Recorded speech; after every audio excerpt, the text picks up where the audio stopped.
ఎందుకంటే ఈ టాపిక్ చాలా ఫ్రెజైల్ టాపిక్ అండి. మేము కుక్కల గురించి మాట్లాడితే ఇక్కడ ఎదురుగా వచ్చి మేకల గురించి, ఆవుల గురించి, మన కోడిల గురించి మాట్లాడతారు. నేను నిజంగా మనస్ఫూర్తిగా చెప్తున్నానంటే వాళ్ళ మీద జరుగుతున్న హింస అనేది కుక్కల మీద కూడా జరగట్లేదు. పాపం వాటిని మేము తిండి కింద పెట్టేసి వాళ్ళకి ఎలాంటి ప్రొటెక్షన్ లేకుండా అసలు వాళ్ళు ఎప్పుడు పుడుతున్నారు, ఎప్పుడు పోతున్నారు. ఎందుకంటే మేము నాలుగుకి బాన్సాకాలు అయిపోయామండి. మా టేస్ట్ బడ్స్కి మేము స్లేవ్గా అయిపోయాం. ఆయన వచ్చి ఇప్పుడు క్వశ్చన్ చేశారు కదండి కోడిల గురించి, మేకల గురించి. ఆ మార్పు ఆయనగా తీసుకొని రావచ్చు. ఇక్కడ ఉన్న majority of animal activists vegetarian కానీ వీగన్ కానీ మారిపోయారు. కానీ నిజంగా ఆయనకి వచ్చి ఆ కోడిల మీద, ఆయనకే కాదు ఇక్కడ చాలా మంది ఇదే క్వశ్చన్ చేస్తూ ఉంటారు. మీకు వాటి మీద అంత ప్రేమ ఉంటే ఒకప్పుడు వీక్లీ వన్స్ చికెనో మటన్ తినేవాళ్ళం అండి.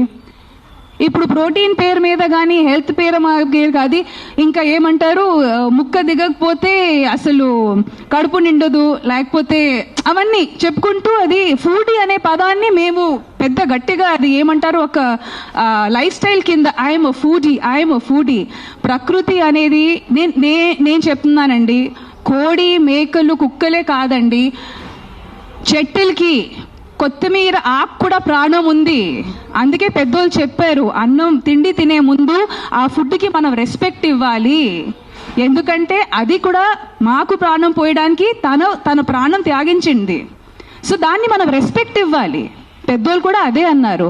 కానీ ఈరోజు ఎక్కడో అంటున్నాం కదా, మా సంస్కృతి కానీ మా పద్ధతులు కానీ అంతా మా బట్టల మీదే ఉండిపోయింది తప్ప మా అమ్మమ్మలు వీళ్ళందరూ మిగిలిపోయిన ఫుడ్ కానీ అన్నంలో కానీ పెరుగు పాలు కలిపేసి బయట కుక్కలకి వేసేవాళ్ళు.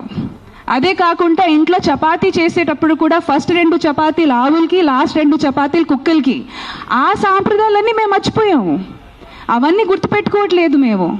ఆ విషయాలు, ఆ సంస్కృతి అవన్నీ మర్చిపోయాము. అవన్నీ పక్కన పెట్టేసి ఒకప్పుడు ఆవు అనేసరికి ఒక ఫ్యామిలీ మెంబర్. ఆవు నుంచి వచ్చే పాలు అనేది ఫస్ట్ బిడ్డ తాగిన తర్వాత, ఆవు బిడ్డ తాగిన తర్వాత మిగిలిన పాలతో మేము టీ కానీ పెరుగు కానీ వేసుకొని ఎంత అంటే మినిమల్గా బతికేవాళ్ళు. ఇప్పుడు ఆవుల్ని కూడా, ఆవు పాలని కూడా ఇండస్ట్రియలైజేషన్ చేసేసాము. దాన్ని ఎవరు క్వశ్చన్ చేయట్లేదు. చక్కగా టీ తాగుతున్నాము, జున్ను తింటున్నాము. జున్ను ఎవరికండి అవసరం? జున్ను అనేది ఫస్ట్ పాలండి ఆవుది. అది ఆవు బిడ్డకి అవసరం, మాకు కాదు. అది అసలు మనం తింటే అది మనకు సరిగా అరగదు కూడా. కానీ ఏదో టేస్ట్కి మేము తింటున్నాము. దీన్ని ఎవరు క్వశ్చన్ చేయట్లేదు. మన కన్వీనియన్స్ బట్టి. ఎందుకంటే ఈరోజు కుక్కలు మాకు అవసరం కాదు. కుక్కలు అవసరం కాదు, తీసేయండి. పావురాలు అవసరం కాదు. ఒకప్పుడు పావురాలు మాకు టెలిఫోన్ లెక్క. మన ఏదైనా సంప్రదించడానికి కానీ, ఏదైనా మెసేజ్ పంపడానికి కానీ, లెటర్లు పంపడానికి కానీ అప్పుడు మాకు పావురాలు అవసరం. కాబట్టి వాటిని ట్రైన్ చేసి, వాటిని బ్రీడ్ చేసి మేము పెంచుకున్నాము. ఇప్పుడు టెలిఫోన్లు వచ్చేసాయి. సో పావురాలు అవసరం కాదు, వాటిని చంపేయండి, తీసేయండి. ఎక్కడికి వెళ్తాయండి? మనకు అవసరం లేదండి, తీసేయండి. ఒకప్పుడు కుక్కలు అంటే మళ్ళీ ఎక్కడ రోడ్డు మీద మమ్మల్ని బాగా చూసుకోవడం కానీ, ఓకే సరే ఆ విషయం కూడా పక్కన పెడతామండి. కుక్కలు అంటే ఒకప్పుడు డ్రైనేజ్ ఓపెన్గా ఉండేవి. ఇప్పుడు అండర్ గ్రౌండ్ డ్రైనేజ్ అంతా అయిపోయింది. ఆ డ్రైనేజ్లో ఉన్న ర్యాట్స్ తెలుగులో ఏమంటారండి ర్యాట్స్ని, ఎలుకల్ని తెలియవాళ్ళు. సో ఒక ఇకలాజికల్ సిస్టమ్ బ్యాలెన్స్ ఉండేది. ఇప్పుడు డ్రైనేజ్ మూసేసాము. సో ఇప్పుడు కుక్కలు మాకు పనికి రావు, తీసేయండి.